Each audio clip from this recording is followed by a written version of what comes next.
Okay, periodically there's a little ignition, reignition noise, sort of a popping sound, and the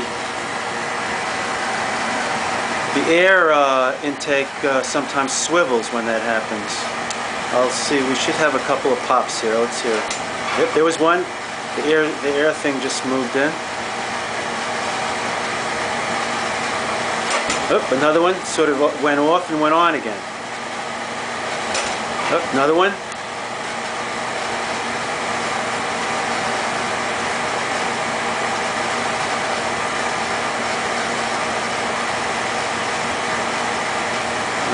Stable for a little bit. Oop, there we go again.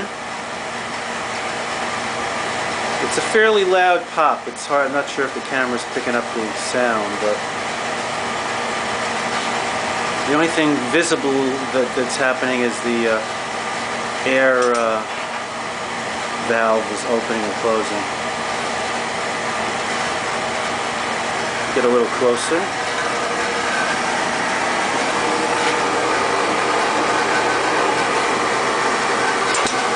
Another one.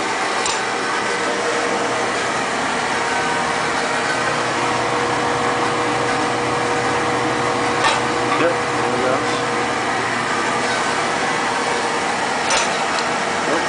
Okay, I think we get the idea.